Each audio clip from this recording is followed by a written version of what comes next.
ચાલો વિદ્યાર્થી મિત્રો, દાખલા નંબર 12, એક 8 માઇક્રોકુલમ વિદ્યુતભાર ઉગમ બિંદુએ રહેલો છે. એક નાના -2 × 10⁻⁹ કુલમ વિદ્યુતભારને P of 003 સેન્ટીમીટર બિંદુથી R of 069 સેન્ટીમીટર બિંદુએ થઈ Q of 040 સેન્ટીમીટર બિંદુએ લાવવા માટે કરવું પડતું કાર્ય શોધો. વીજભાર આપી દીધા છે. એમાં એક વીજભાર છે આપણી પાસે 8 માઇક્રોકુલમ છે. બીજો વિદ્યુતભાર આપણને આપ્યો છે એ છે -2 × 10⁻⁹ કુલમ વિદ્યુતભાર. -2 × 10⁻⁹ કુલમ વિદ્યુતભાર છે. આપણે આને પરીક્ષણ વિદ્યુતભાર ગણી દઈએ, જે આપણે માની લો ફેરવીએ છીએ. બરાબર. પછી આપણને બિંદુઓ આપેલા છે P of 003 સેન્ટીમીટર, પછી આપ્યું છે R 069 સેન્ટીમીટર અને Q બિંદુ છે 040 સેન્ટીમીટર. ચાલો, આ રીતની રચના આપી છે. આ જે વિદ્યુતભાર છે એ ઉગમ બિંદુ પર પડેલો છે. આ વિદ્યુતભારને આપણે એક જગ્યા પરથી બીજી જગ્યા ઉપર ટ્રાન્સફર કરાવવો છે. હવે પરિસ્થિતિ સમજો. પેલા બિંદુને આપણે ગોઠવણી કરીએ તો અહીંયા તમે જોઈ શકો x, y અને z ત્રણે ત્રણ યામ છે, એટલે ત્રિપરિમાણ આપણે ધ્યાનમાં લેવું પડશે. x યામ બધા માટે 0 છે, એટલે x અહીંયા લઈ લઈએ છીએ, y અને z. ચાલો, આના માટે z યામ છે 3, એટલે સપોઝ કે લઈ લો 1, 2 and 3. ઓકે, અહીંયા 9 સુધી જવું પડશે, તો આપણે અહીંયા 2, 4, 6, 8 આ રીતના લઈએ છીએ. તો 3 સેન્ટીમીટર, એટલે અહીંયા કોઈ જગ્યાએ આવશે 3. પછી 6, 9 છે, એટલે y અક્ષ ઉપર 6 અને z અક્ષ ઉપર થશે 9. અહીંયા 6 9 થી લઈએ 9, એટલે 9 સમજો કે અહીંયા વચ્ચે આવે, તો આ બેને જોડતો પોઈન્ટ એટલે આ પોઈન્ટ થયો. અને ત્યારબાદ આપણને આપ્યું છે 040 એટલે 4 અહીંયા આવશે, એટલે આ પોઈન્ટ થશે, કારણ કે y આમ છે ખાલી. તો અહીંયાથી તમારે જવાનું છે અહીંયા, એટલે આ ટાઈપનો તમારો રસ્તો થશે. અહીંયા બિંદુ P, આ R અને અહીંયા Q. બરાબર છે. P પછી ત્યાંથી લઈ જાઓ R પર, ને R પરથી લઈ આવો Q પર. આપણને માંગ્યું છે એનું કરવું પડતું કાર્ય શોધો. હવે દોસ્તો, આપણને ખબર છે કરવું પડતું કાર્ય છે, તો કાર્ય માટે વિદ્યુતભાર જે છે ને એને જોડતા માર્ગ સાથે કોઈ સંબંધ નથી. તો સંબંધ કોની સાથે છે? માત્ર બિંદુઓના સ્થાન સાથે. બિંદુઓનું સ્થાન કયું છે? તો કે પ્રારંભિક P છે ને અંતિમ કયું છે? Q છે. આ બે માટે જ કાર્ય કરવું પડશે આપણે. R સાથે આપણને કોઈ સંબંધ થશે નહીં. બરાબર. તો કરવું પડતું કાર્ય લઈ લઈએ આપણે અહીંયા. કરવું પડતું કાર્ય W બરાબર Q × V થાય. V એટલે કુલ કાર્ય થશે બંનેના કારણે. તો P બિંદુ પાસે શું લખાય? તો કે P બિંદુ પાસે લખીએ આપણે KQ0/R1 પ્લસ KQ0/R2. બરાબર. P અને Q આ બંનેના સ્થિતિમાન લઈ લીધા છે. R નું કઈ મતલબ નથી આપણને. ઓકે. હવે જો આમની અંદરથી કોમન નીકળી જાય KQ0, તો KQ0 × Q 1/R1 plus 1/R2. Clear છે? વેલ્યુ એડ કરીએ. R1 અને R2 જે છે ને એને અહીંયા ખાસ તમારે જોવું પડશે. આ 003 સેન્ટીમીટર છે એને આપણે ઘટકોના સ્વરૂપે આપેલું છે. આપણે એનું મૂલ્ય લાવવું હોય તો શું કરીએ? આપણે ઘટકોના વર્ગોના સરવાળાનું વર્ગમૂળ કરીએ. પણ અહીંયા સિંગલ ઘટક છે, તો એનો વર્ગ કરશો ને વર્ગમૂળ કરશો એટલે આન્સર તો એ જ આવશે. સેમ અહીંયા પણ એ જ આવશે. હા, અહીંયા તમે વિચારતા હો તો તમારે શું કરવું પડતે? તો √6² + 9² કરવું પડતે. તો એનો જવાબ તમને કંઈક અલગ મળતે. પણ આ બેમાં તો એઝ ઇટ ઇઝ આવવાનું છે. ઓકે, ચલો k બરાબર 9 ગુણ્યા 10 ની 9 Q0 બરાબર છે -2 ગુણ્યા 10 ની -9 Q બરાબર 8 ગુણ્યા 10 ની -3 કાઉન્સ નીચે લખું છું 1 P બિંદુ માટે R1 એટલે 3 સેન્ટીમીટર, સેન્ટીમીટરને મીટરમાં ફેરવો એટલે 3 ગુણ્યા 10 ની -2 પ્લસ અહીંયા 4 છે તો 4 ગુણ્યા 10 ની -2. ઓકે, ચલો આ -9 ને +9 તો કેન્સલ થઈ જશે. 9 ગુણ્યા 2 ગુણ્યા 8 બરાબર 9 દુના 18 અથવા ડાયરેક્ટ પહેલા જ લખી દો 9 માઇનસ થઈ જશે ને કારણ કે માઇનસ લઈ લો 9 ગુણ્યા 2 ગુણ્યા 8 ગુણ્યા 10 ની -3. આ બેમાં તમે જુઓ 10 ની -2 ઘાત છે ઉપર જશે, બેમાંથી કોમન નીકળશે એટલે +2 ઘાત આવશે કોમન. કાઉન્સમાં 1/3 પ્લસ 1/4 આપો એનું સાદુરૂપ.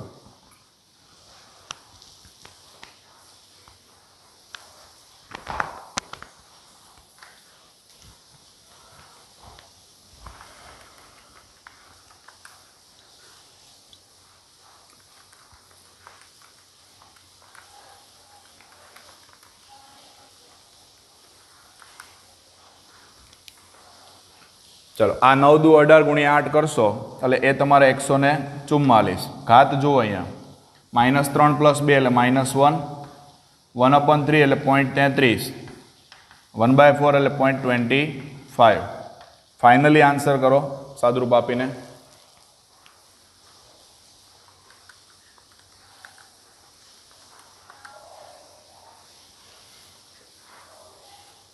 તો એ થશે આપણું 83.52 અને -1 ઘાત છે એટલે -8.352 જૂલ. તો આટલું કાર્ય તમારે એના ઉપર કરવું પડશે. બરાબર છે. અહીંયા આર બિંદુ સાથે આપણને કોઈ સંબંધ નથી કારણ કે માત્ર આપણે થિયરીમાં ભણ્યા છીએ.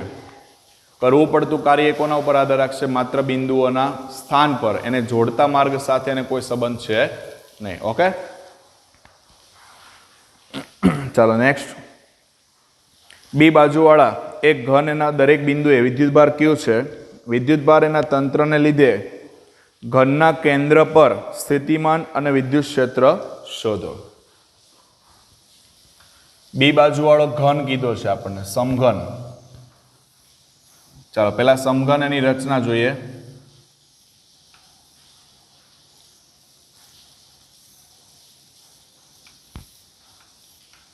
આ રીતના માની લો કે આપણી પાસે એક સમઘન છે.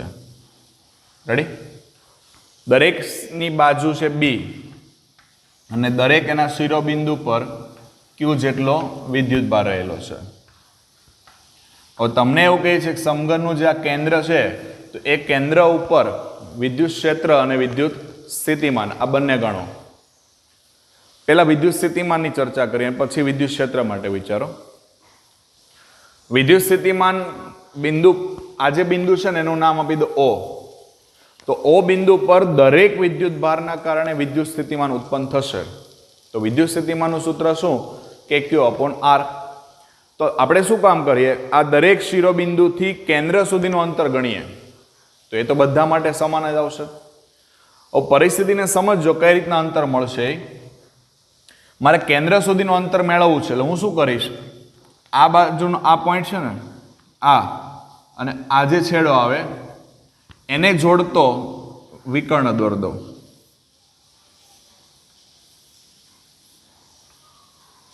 એટલે આને કહેવાય સમઘનનો વિકર્ણ. શું કહેવાય? સમઘનનો વિકર્ણ. સમઘનનો જે વિકર્ણની લંબાઈ મળે એ લંબાઈને આપણે અડધી કરી દઈએ એટલે આપણને શિરોબિંદુથી લઈ અને કેન્દ્ર સુધીનું અંતર મળશે. હવે એના માટે પાછો બીજો એક રસ્તો કરવો પડશે. સમતલનો વિકર્ણ લઈ લો અહીંયા. બરાબર? આ સમતલનો વિકર્ણ, આ બાજુની લંબાઈ આવી, એટલે તમે ત્રાસી રીતે જોશો ને તો કાટકોણ ત્રિકોણ દેખાશે તમને. જો અહીંયા આ જે એંગલ બતાય છે ને તમને, આ એંગલ તમારો શું થાય? કાટકોણ ત્રિકોણ થાય. તમે ઘરે ટ્રાય કરજો. ઘરની ઓરડાની અંદર કોઈ એક ઊભી બાજુ લેજો, નીચે જે ફ્લોર આવે ને એમાં ક્રોસ લેવાનું. બરાબર, નીચે ફ્લોર આવે એમાં ક્રોસ એટલે વિકર્ણ થઈ ગયું નીચેના સમતલનો, ઊભી બાજુ નીચે ક્રોસ એટલે કાટકોણ ત્રિકોણ બને, અને વચ્ચેથી આમ તમે ત્રાસી રેખા દોરો કર્ણ એટલે એ આપણો સમઘનનો વિકર્ણ કહેવાય. દરેક બાજુની લંબાઈ એ છે, સોરી બી છે. આ બી તો આ કેટલા થાય? √2b થાય પાયથાગોરસના પ્રમેય પ્રમાણે. આ √2b છે ને આની વેલ્યુ b છે, તો આના માટે પાયથાગોરસ લગાડો ત્યારે તમને શું મળશે? આ વિકર્ણ મળશે, સમઘનનો વિકર્ણ, સમઘનના વિકર્ણની લંબાઈ. ચલો, સમઘન એના વિકર્ણની લંબાઈ. હવે પાયથાગોરસ પ્રમાણે આપણે વર્ગને પેલી બાજુ મોકલી દો એટલે વર્ગમૂળ કાઢીને જ કામ કરીએ આપણે. તો આ √2b એનો square plus b square, √2b નો સ્ક્વેર કરશો તમે એટલે બેનો વર્ગમૂળ 2 નો વર્ગ એટલે 2, 2b square plus b square એટલે 3b સ્ક્વેર થયું. એનું વર્ગમૂળ તમે કાઢી નાખો એટલે √3b થાય, √3b. સમઘનનો વિકર્ણ થયો. હવે એનું અડધું કરશો એટલે તમને કેન્દ્ર સુધીનું અંતર મળશે. બરાબર, તો શિરોબિંદુથી કેન્દ્ર સુધીનું અંતર is equal to √3b divide by 2 થઈ જશે. ઓકે, ચાલો હવે દરેક કેટલા બિંદુ આવશે? સમઘનના 8 શિરોબિંદુ આવે. તો સમઘનના દરેક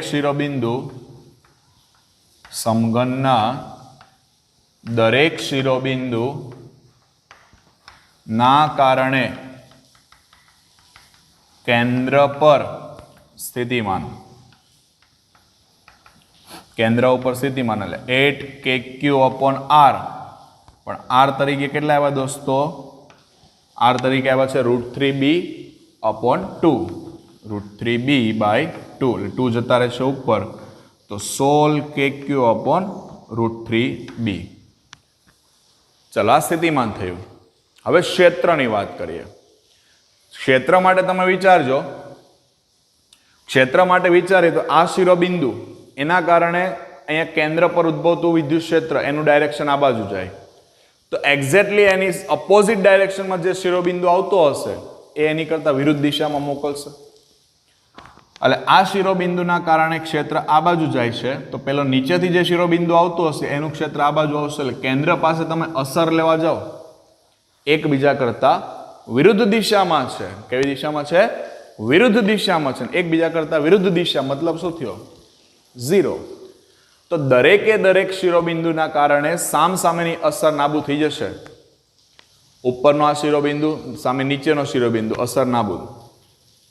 નીચેનો ઉપરનો, અસર નાબૂદ. સેમ રીતે તમે ઘરમાં બેઠા બેઠા આમ નજર કરીને ચેક કરજો, 8 શિરોબિંદુને તપાસજો એટલે તમને ખ્યાલ આવશે કે દરેક શિરોબિંદુ દરેક સામસામેના શિરોબિંદુઓ એકબીજાની અસર શું કરે? નાબૂદ. એકબીજાની અસર નાબૂદ કરે. અને અસર નાબૂદ કરે આથી કેન્દ્ર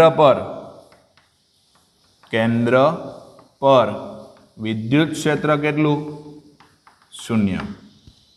બરાબર, કેન્દ્ર ઉપર વિદ્યુત ક્ષેત્ર કેટલું થઈ ગયું? 0. ક્લિયર?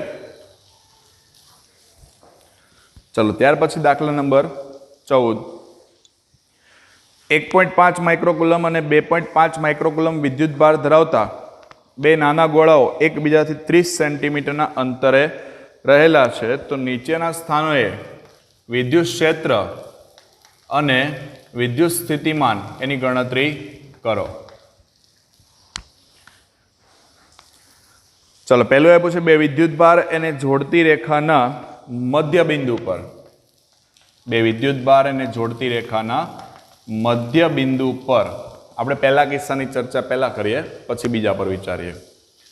બે વીજભાર છે, બંને એકબીજાથી 30 સેન્ટીમીટરના અંતરે છે અને નાના ગોળાઓ છે. એટલે અહીંયા આપણે ગોળાની રચના વિચારીએ. અહીંયા Q1 Q2 બંને વચ્ચેનું ડિસ્ટન્સ છે આ 30 સેન્ટીમીટર. તમને એમ કીધું છે બંનેને જોડતી રેખાના મધ્ય બિંદુ પર. મધ્ય બિંદુ એટલે આ થયું P. તો આ ડિસ્ટન્સ થયું તમારું 15 સેન્ટીમીટર, આ પણ થયું 15 સેન્ટીમીટર. બંને વિદ્યુત ભારના કારણે કેન્દ્ર પર મધ્ય બિંદુ પર ઉદ્ભવતું સ્થિતિમાન કેટલું? તો અહીંયા પી બિંદુએ સ્થિતિમાન લઈએ તો બંનેનો શું કરવો પડે? સરવાળો. તો લખી શકાય મધ્ય બિંદુએ સ્થિતિમાન is equal to V is equal to V1 plus V2. બંનેનું કારણ થશે. ઓકે, ચાલો બંને માટે સૂત્ર લઈએ કે Q1 અપોન R. ડિસ્ટન્સ તો સેમ જ છે, હું R જ રાખું છું, પ્લસ કે Q2 અપોન R, જેથી આપણે બંનેમાંથી કોમન કાઢી શકીએ. કે અપોન R કોમન લઈ લો, Q1 પ્લસ Q2. કે બરાબર 9 ગુણ્યા 10⁹. R કેટલા છે? બેયનું 15 સેન્ટીમીટર, એટલે 15 ગુણ્યા 10⁻². વીજભાર એક છે 1.5, બીજો વીજભાર છે 2.5. બંને માઇક્રોકુલમ છે, બરાબર? બંને કેવા છે? માઇક્રોકુલમ છે, એટલે બંનેની 10⁻6 કોમન કાઢી લઈએ. આપી દો સાદુરૂપ. આ 1.5 પ્લસ 2.5 એટલે આ થઈ ગયા 4 ગુણ્યા કેટલા કરવાના? 9. 9 ચોક 36, 36 ભાગ્યા 15 કરવાના.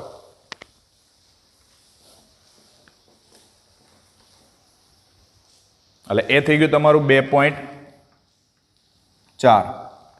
હવે ઘાતનું બેલેન્સ કરો. ઘાતનું બેલેન્સ કરશો તો અહીંયા -6 છે, આ -2 ઉપર આવશે એટલે 11 ઘાત થઈ.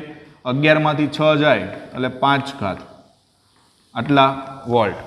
બરાબર? આ સ્થિતિમાન થયું. હવે સેકન્ડ પોઈન્ટ આપણને આપ્યો છે,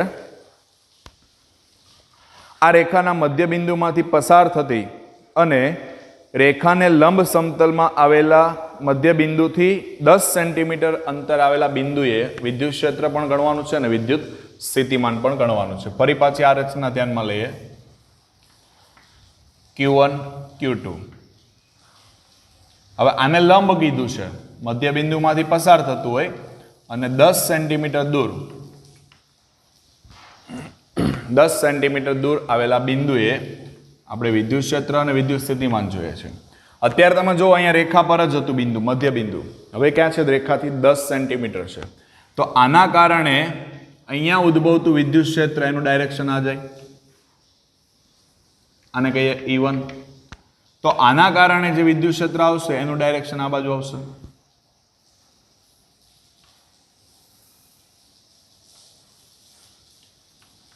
બરાબર? એટલે આ થશે E2. ક્લિયર છે? E1 અને E2 આ બેની ગણતરી કરવાની છે આપણે.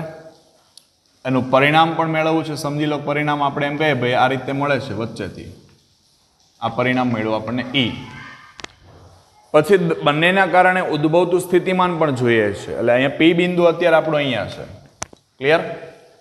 ચાલો પહેલા તમે રચના સમજો. બંને વીજભારના કારણે ઉદ્ભવતું વિદ્યુત ક્ષેત્ર લઈ લીધું E1 અને E2. એનું આ પરિણામ છે. E1 અને E2 એની વચ્ચે ધારો કે થીટા જેટલો ખૂણો બને છે. E1 અને E2 વચ્ચે કેટલો જોઈએ? થીટા જેટલો ખૂણો બને છે. એટલે એ પણ આપણે મેળવીશું. આ બંનેને સદિશ સ્વરૂપમાં બતાવીએ.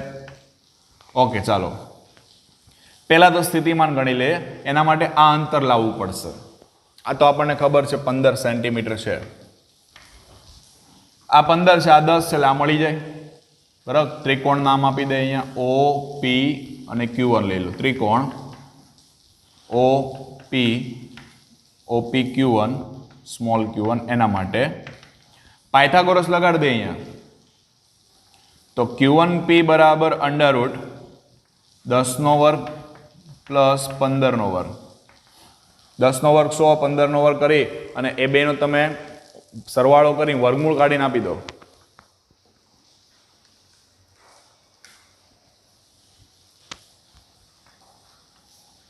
સો પ્લસ 225, 225 પ્લસ 100 એટલે 325. 325 નું વર્ગમૂળ કાઢી દો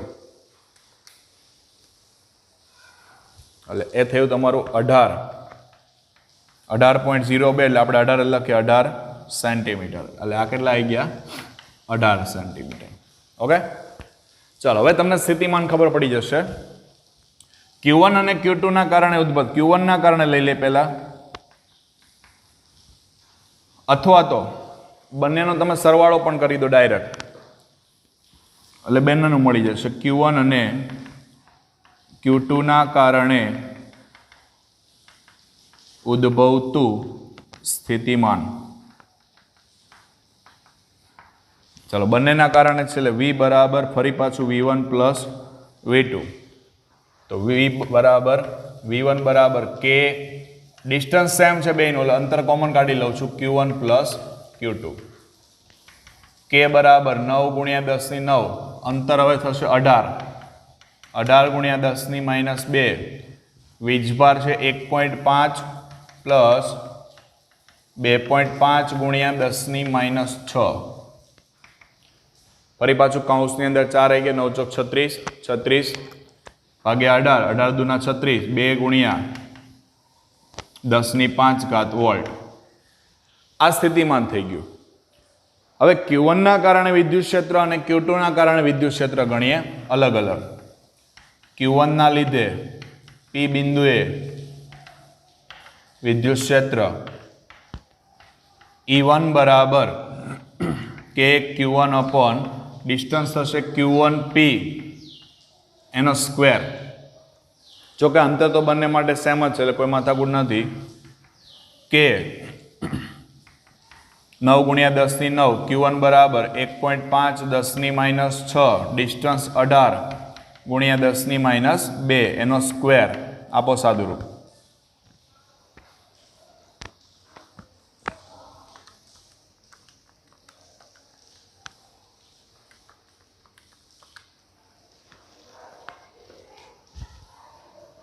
.0 416 અથવા 417 લખી શકાય, ગુણ્યા 10 ની ઘાત ગણવા -4 થશે, ઉપર જશે એટલે પ્લસ, 9 ને 4 13, 13 માંથી 6 જાય એટલે -7 થાય, સોરી +7, બરાબર. ચાલો, 4.16 ગુણ્યા 10 ની 5 ઘાત વોલ્ટ પર મીટર. E2 માટે ગણો, એટલે Q2 ના કારણે, Q2 ના લીધે P બિંદુએ વિદ્યુત ક્ષેત્ર E2 બરાબર K Q2 ના છેદમાં Q2P નો સ્ક્વેર. K બરાબર 9 ગુણ્યા 10 ની 9, પેલું 2.5 ગુણ્યા 10 ની માઇનસ 6, ફરી પાછું 18 10 ની માઇનસ 2 નો સ્ક્વેર. આપો ફરી પાછું સાદુરૂપ.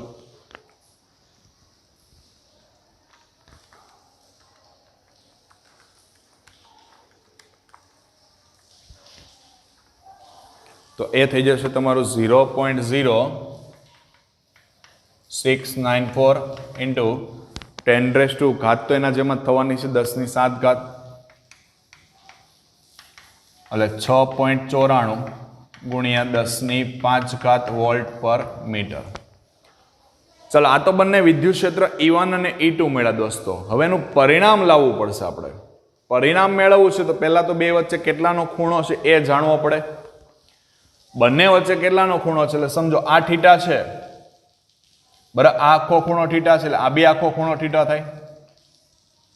આ આખો ખૂણો કેટલો થાય? થીટા. પણ આપણે અડધો ગણીને કાઉન્ટ કરીએ તો કેટલા થાય? θ/2. θ/2 માટે આપણને સામેની બાજુ ખબર છે, પાસેની બાજુ પણ ખબર છે, અને કર્ણ પણ ખબર છે. કોઈ બીનો તમે ઉપયોગ કરી શકો. તો ત્રિકોણ OPOQ1 એના માટે લઈ લે tan θ/2. tan θ/2 એટલે સામેની બાજુ 15, પાસેની બાજુ 10, બરાબર. એના ઉપરથી તમે કેલ્ક્યુલેશન કરશો, tan θ/2 15/10 એટલે 1.5 થાય. હવે 1.5 થાય એટલે તમારે એની વેલ્યુ ફાઇન્ડ આઉટ કરવી પડશે. એટલે θ/2 ને હું કરતા બનાવું એટલે tan ઇનવર્સ થાય. tan inverse 1.5.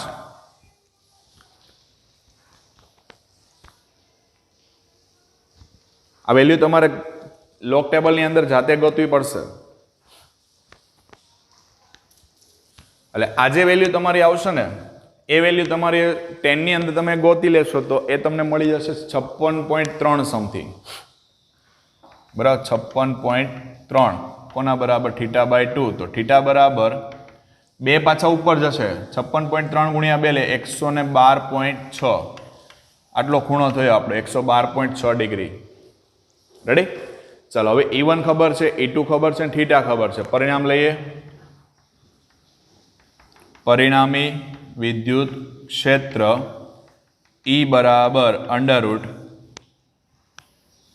Route E1 square plus E2 square plus 2E1 E2 cos θ મૂકો ચાલો E1 બરાબર E1 કેટલા આવ્યા 4.16 ગુણ્યા 10⁵ એનો સ્ક્વેર પ્લસ 6.94 ગુણ્યા 10⁵ એનો સ્ક્વેર પ્લસ 2 ગુણ્યા 4.16 ગુણ્યા 10⁵ into 6.94 10⁵ cos 112.6 step by step બંનેના વર્ગ કરતા જાઓ ને સાદુરૂપ આપીએ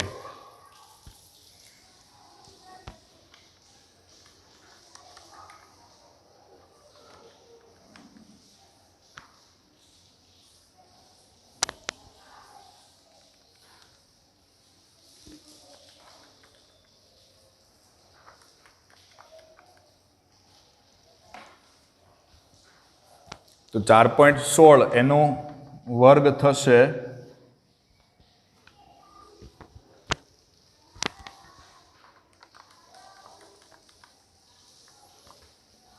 એ થશે 17.3056 ગુણ્યા 10⁻10 પ્લસ 6.94 48.1636 10⁻10 આનો ગુણાકાર કરીએ અને cos 112.6 ની પછી વેલ્યુ ગણીએ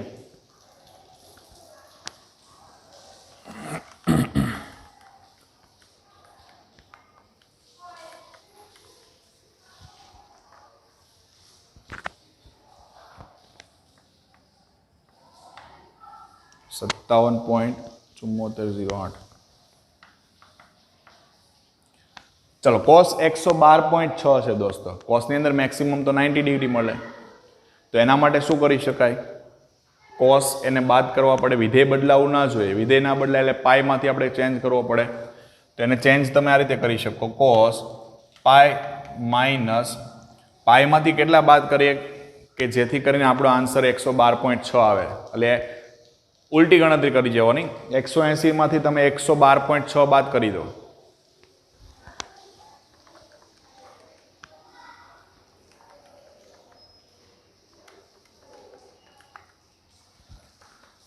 એટલે 67.4 થાય એટલે આ રીતે લખાય 67.4 પણ પાઈ માંથી બાદ કરશો એટલે બીજું ચરણ જશે ને બીજામાં કોસ ઋણ છે એટલે અહીંયા તમારે લેવું પડશે આ પ્લસ હતું એનું ચેન્જ કરી દો માઇનસ અહીંયા મેં માઇનસ કરી દીધું cos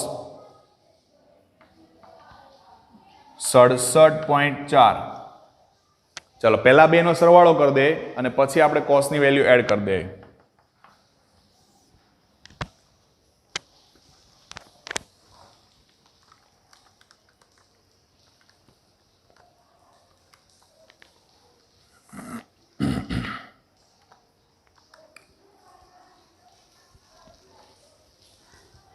તો એ થશે 65.4692 ગુણ્યા 10⁻10 માઇનસ cos 67.4 ની વેલ્યુ તમે પાછું કોષ્ટકની અંદર ચેક કરો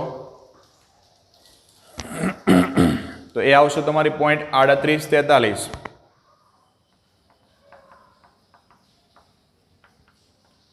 0.3843 અહીંયા જો ઘાત લખવાની બાકી છે દોસ્તો આ બેની 5 ઘાત આની 5 એટલે એ થશે મલ્ટીપ્લાય બાય 10⁻10 એટલે અહીંયા પણ 10⁻10 આવશે આપી દો સાદુરૂપ આ બેનો જે ગુણાકાર આવે એ ગુણાકાર તમારે આમાંથી બાદ કરવાનો છે બાદ કરીને પછી એનું વર્ગમૂળ કાઢશો અને 10 ની 10 ઘાતનું વર્ગમૂળ કાઢો એટલે 10 ની 5 થશે. પેલી બાદબાકી કરો અને વર્ગમૂળ કાઢો.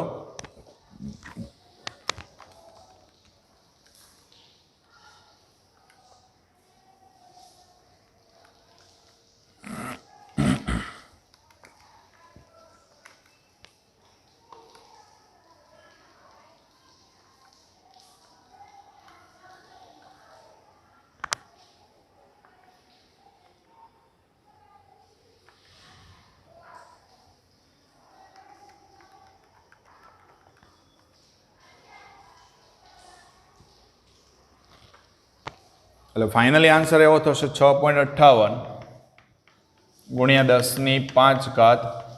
વિદ્યુત ક્ષેત્ર છે, વિદ્યુત ક્ષેત્ર એટલે વોલ્ટ પર મીટર. ઓકે.